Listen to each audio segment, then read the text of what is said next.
কাজের মাসি শাড়ি এবং পেটিকোট গুটিয়ে বসে আছে। পাশে ছোট্ট একটা নারকেল তেলের শিশি, হাতে তেল নিয়ে কি যেন করছে।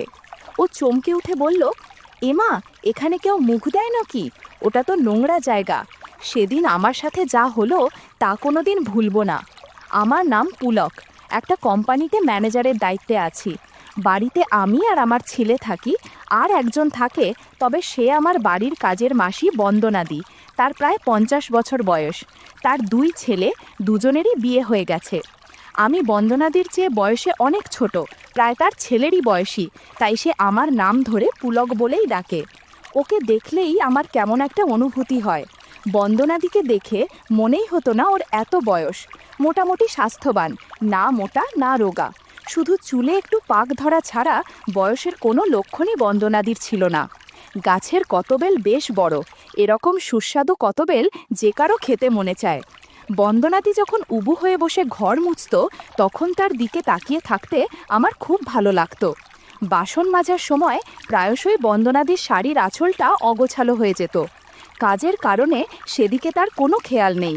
অভাবের সংসারে যেখানে নুন আনতে পান্তা ফুরায়, বন্দনাদের পক্ষে দামি ব্লাউজ, শাড়ি, পেটিকোট আরও অন্যান্য পোশাক পরার বিলাসিতা কখনোই সম্ভব ছিল না। তাই পুরো জামাকাপড় বছরের পর বছর চালিয়ে যায়। খেয়াল করতাম কোনো শাড়ি আঁচলের সুতো উঠে গেছে, নয়তো কয়েক জায়গায় ছিঁড়ে গেছে। কিছু কাপড়ের হুঁক 2-1টা নষ্ট হতো, নয়তো টাইট হতো। তার প্রতি সবসময় একটা টান অনুভব করতাম। শুনেছিলাম বন্দনাদের বরের নাকি 55 বছর বয়স। বয়সের ভারের কারণে তার দ্বারা কিছুই হয় না, যে কারণে বন্দনাদের চোখে মুখে মাঝে মধ্যে বিরক্তির ছাপ বোঝা যায়। একদিন লক্ষ্য করলাম বন্দনাদি দরজা ভেজিয়ে ঘর মুছছে।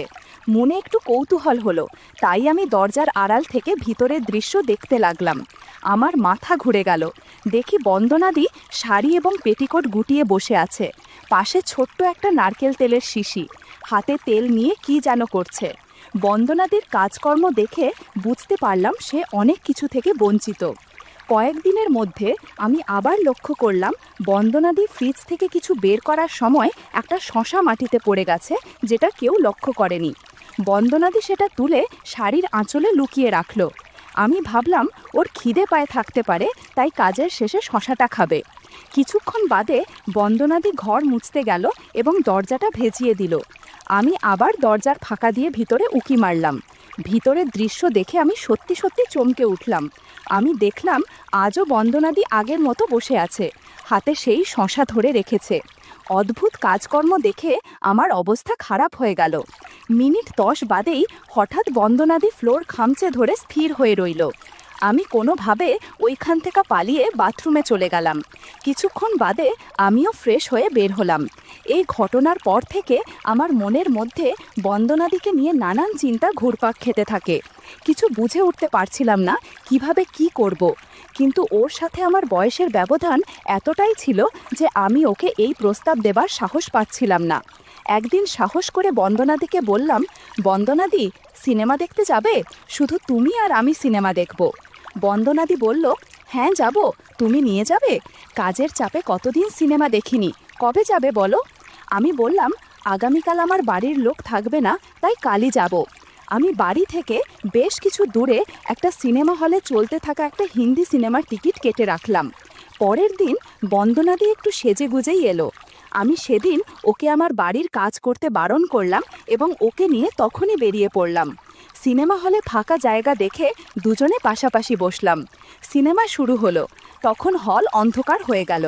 একটু ক্ষুধা অনুভব করার 2টো ডাব ধরলাম খাওয়ার জন্য, কিন্তু খুব একটা প্রতিবাদ করলো না। আমার সাহস বেড়ে গেল। বন্দনাদি বলল, পুলক, কি করছো বলো তো? কেউ দেখলে কি ভাববে? আমি বললাম, কেউ দেখতে পাবে না গো, তাছাড়া তোমারও তো ভালো লাগছে। বন্দনাদি কৃত্রিম রাগ দেখিয়ে বলল, ভালো লাগলেই সে কাজটা করতে হবে নাকি? জানো আমি বয়সে তোমার চেয়ে কত বড়, তুমি আমার ছেলের মতো, তাছাড়া এটা ঠিক না। আমি বললাম, বন্দনাদি, এসব কোনো ব্যাপারই না, সব কিছু বয়স দেখে হয় না। আমি জানি তোমার অনেক ইচ্ছা আকাঙ্ক্ষা শখ আছে, আর আমারও ইচ্ছে আছে। বন্দনাদি আর কিছুই বলল না। আমি আমার ব্যাগে একটা শশা নিয়ে গিয়েছিলাম। আমি ব্যাগ থেকে শশাটা বের করলাম। বন্দনাদি বলল, এটা কি আমায় খাওয়ানোর জন্য নিয়ে এসেছো? আমি মুচকি হেসে বললাম, না গো, ঠিক খাওয়ানোর জন্য নয়, আমি এটা এনেছি অন্য কারণের জন্য, একটু পরেই বুঝতে পারবে।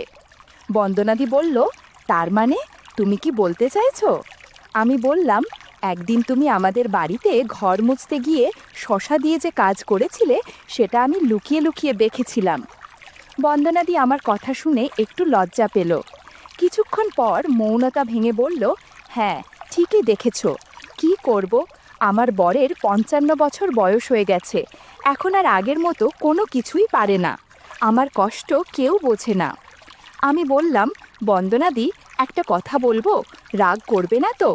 তুমি আমাকে একটা সুযোগ দাও, আমার কাছে জাদুর লাঠি আছে, তুমি জাদুর লাঠিটা ব্যবহার করে দেখো, দেখবে তোমার মন ভরে যাবে, তোমার খুব মজা লাগবে। বন্দনাদি বলল, না না, তোমার বউ জানতে পারলে আমায় খুন করে দেবে। আমি জবাব দিলাম, আমি ওকে কিছুই জানতে বা বুঝতে দিব না, যা হবে সব কিছুই চুপি চুপি। বন্দনাদি আর কিছুই বলল না। আমি এবার আশীর্বাদ করলাম। কিছুক্ষণ যেতেই কেমনভাবে যেন কেঁপে উঠল বন্দনাদি। আমার মনে হলো জল ফেলেছে, এমনভাবে ফেলেছে যে সামনের সিটে গিয়ে পড়ল। ভাগ্যিস ওই সময় ওই সিটে কোনো দর্শক ছিল না। দীর্ঘশ্বাস ছেড়ে বলল, এভাবে আশীর্বাদ করতে নেই, তুমি পরের বার জাদুর লাঠি দিয়ে আশীর্বাদ করবে কিন্তু। আমি বললাম, সুযোগ পেলে আগামীকালই করব। পরের দিন বন্দনাদি আমাদের বাড়িতে ঠিক সময় কাজে এলো। সৌভাগ্যক্রমে ওই সময় আমার বাড়িতে কেউ ছিল না। আমি বন্দনাদিকে আমার রুমে নিয়ে গিয়ে আমার পাশে বসিয়ে নিলাম। বন্দনাদি বলল, পুলক, এতক্ষণ বসে বসে ভাবছিলে নাকি কখন বন্দনা আসবে আর কখন তুমি আশীর্বাদ করবে? জাদুর লাঠি তো দেখছি কেমন যেন হয়ে আছে। আমি বললাম, ঠিকই বলেছ, এই বলে আশীর্বাদ করতে শুরু করলাম। বন্দনাদি চমকে উঠে বলল, এমা, এখানে কেউ মুখ দেয় নাকি? ওটা তো নোংরা জায়গা। আমি বললাম, বন্দনাদি, তোমায় একটা নতুন অভিজ্ঞতা করাচ্ছি, তোমার খুব ভালো লাগবে। 30 মিনিটের মতো এভাবেই কেটে গেল। আমি বন্দনাদিকে বললাম, জানো, তুমি যখন আমার সামনে ঘর মুছতে, আমি তখন তোমার দিকে একভাবে তাকিয়ে থাকি, সারা দিন তোমার কথাই কল্পনা করি। আজ দিয়ে আমার সেই ইচ্ছে পূরণ হয়ে গেল। বন্দনাদি আদর করে মুচকি হেসে বলল, উফ, এই ছেলেটা ভারী দুষ্টু হয়েছে রে ভাই, তুমি তো দেখছি পাগল হয়ে যাচ্ছ। আমি বারণ করলেও তুমি আমার কথা শুনবে না আমি জানি, নাও, যা ইচ্ছে তাই করো। এভাবে আরও ঘণ্টাখানেক পর বন্দনাদি ফ্রেশ হতে গেল। কিছুক্ষণ পর এসে আমাকে দেখে বলল, কি গো, তুমি ফ্রেশ হবে না? যাও, ফ্রেশ হয়ে এসো, আমি বিছানার চাদরটা পাল্টে দিচ্ছি, নাও উঠে পড়ো। এরপর আমি উঠে বাথরুমে চলে গেলাম। ঘরে ঢুকে দেখি বন্দনাদি নতুন চাদর বিছিয়ে দিয়ে বন্দনাদি পেটিকোট পরেই আমার ঘরের কাজকর্ম করছে। আজকের পর থেকে তাকে আর কোনো দিন ফ্রিজ থেকে শসা বা বেগুন নিতে দেখিনি। তার যখন দরকার হতো আমাকে সব কিছু জানাতো। একদিন বন্দনাদির ভাই হঠাৎ খুব অসুস্থ হয়ে পড়ল। যেহেতু তাকে দেখাশোনা করার কেউ নেই, তাই সে বন্দনাদিকে তার বাড়িতে থাকার জন্য অনুরোধ করল। বন্দনাদি ভাইকে খুবই ভালোবাসত, তাই বাধ্য হয়ে 1 মাসের জন্য তার বাড়ি গিয়ে থাকতে রাজি হলো। এই খবর বন্দনাদি যখন আমায় জানালো, আমি তখনই বললাম, বন্দনাদি, তাহলে আমার বাড়ির কাজের কি হবে গো? তাছাড়া এতদিন ধরে আমার একা থাকা সম্ভব না, তোমাকে ছাড়া আমি এক মুহূর্ত ভালো থাকতে পারি না। বন্দনাদি হেসে বলল, তোমার বাড়ির কাজের জন্য চিন্তা করতে হবে না, আমার বড় ছেলের বউ সুজাতা আমার পরিবর্তে তোমাদের বাড়ির কাজ করে দেবে। সুজাতা খুবই ছেলে মানুষ, তার মাত্র 26 বছর বয়স এবং সে খুবই সরল আর লাজুক প্রকৃতির। সুজাতা আমার থেকে ভালো কাজ করতে পারবে। গাছের জাম্বুরা আগের থেকে অনেক বড় হয়েছে, তুমি চাইলে খেতে পারো, তোমার খুব পছন্দ হবে, তবে তোমাকে খুবই সাবধানে মানিয়ে নিতে হবে। আগামীকাল আমি নিজেই সুজাতার সাথে তোমার পরিচয় করিয়ে দেব। পরের দিনেই বন্দনাদি সুজাতাকে নিয়ে আমাদের বাড়ি এলো। বন্দনাদি সুজাতার বিষয়ে যা বলেছিল সবই ঠিক। সুজাতা বেশ লম্বা, গায়ের রং চাপা হলেও মুখশ্রী বেশ সুন্দর। সুজাতা সত্যি খুব লাজুক, আমার দিকে না তাকিয়ে নিচের দিকেই একভাবে তাকিয়ে আছে। বন্দনাদি আমার সাথে আলাপ করিয়ে দেবার জন্য বলল, সুজাতা, এই হলো পুলকদা, বয়সে তোমার চেয়ে সামান্য বড়, প্রায় তোমার বরেরই বয়সী, সেজন্য আমি ওকে পুলক বলেই ডাকি।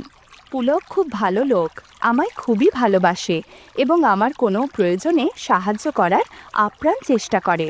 তুমি এখানে মন দিয়ে কাজ করো, পুলক তোমায় সব রকম সাহায্য করবে।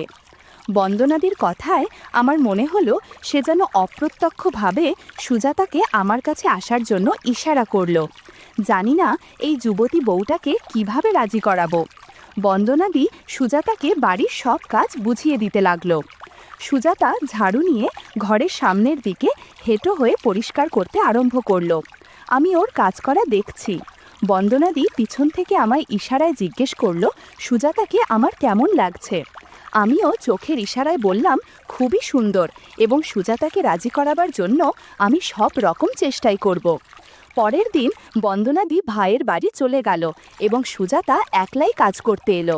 সেদিন যেন সুজাতাকে আমার একটু কম লাজুক মনে হলো। আগের দিনের মতো সুজাতা শাড়ির আঁচল গুছিয়ে রাখেনি, কেমন যেন একটা অগোছালো ভাব আছে, যার ফলে কাজ করতে করতে শাড়ির আঁচল অনেকবার পড়ে যাচ্ছিল। বিষয়টা দেখে অস্বস্তিতে পড়ে গেলাম। ঘরের কাজ করার মাঝে সুজাতার সাথে বেশ কয়েকবার আমার চোখাচোখি হলো, কিন্তু সুজাতা কোনোবারই আমার দিক থেকে চোখ সরিয়ে নিল না। আমি গাছের জাম্বুরার দিকে তাকাচ্ছি, বুঝতে পেরেও সুজাতা কিছু মনে করল না। মনে মনে ভাবলাম, তাহলে কি বন্দনাদি সুজাতাকে কিছু বুঝিয়ে দিয়ে গেছে? বিষয়টা বোঝার জন্য হোঁচট খেয়ে পড়ে যাবার ভান করে গাছের জাম্বুরায় ধাক্কা দিলাম।